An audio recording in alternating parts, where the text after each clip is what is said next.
యేసుక్రీస్తునందు మిక్కిలి ప్రియమైన సహోదరి సహోదరులారా, ఈరోజు మనం తల్లి మరియమ్మ విశ్వాసం గురించి ధ్యానించుకుందాం.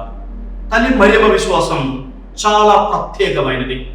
ఆమె బుద్ధితో విశ్వసించలేదు, హృదయంతో విశ్వసించింది. బుద్ధితో విశ్వసించడం ఒక ఎత్తు అయితే, హృదయంతో విశ్వసించడం మరో ఎత్తు. బుద్ధితో విశ్వసించడం అంటే కారణాలు తెలుసుకొని, ఆలోచించి, ఆధారాలు చూసి విశ్వసించడమే.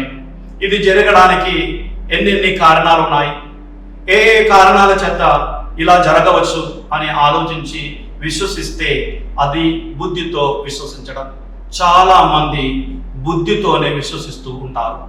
హృదయంతో విశ్వసించడం అంటే బుద్ధితో ఆలోచించిన అర్థం కానటువంటి విషయాలు విశ్వసించడం. ఒక్కొక్కసారి మన జీవితంలో జరిగే కార్యాలకు మనకు ఎటువంటి జవాబులు దొరకవు, ఎటువంటి కారణాలు మనకు అర్థం కాకపోవచ్చు. అటువంటిప్పుడు కూడా విశ్వసించడం, హృదయముతో విశ్వసించడం.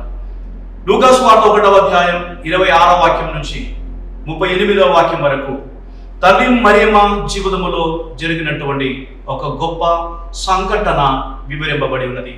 మంగళవార్త గాబ్రియేలు దేవదూత అందించింది.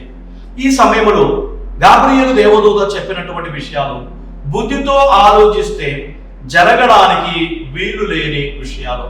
భర్తతో కాపురం చేయకుండా కన్యకగా ఉండి గర్భమును ధరించడం, కన్యకగా ఉండి ఒక కుమారునికి జన్మనివ్వడం, ఇది కని విని ఎరగనటువంటి విషయం.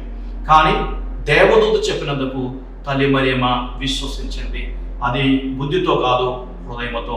కాబట్టి తల్లి మరియమ్మ చెప్పింది, ఇదిగో ప్రభు దాసురాలను, నీ మాట చొప్పున నాకు జరుగును గాక. ప్రియమైన సహోదరి సహోదరులారా, తల్లి మరియమ్మ నుంచి ఈ యొక్క గుణమును మనం నేర్చుకోవాలి.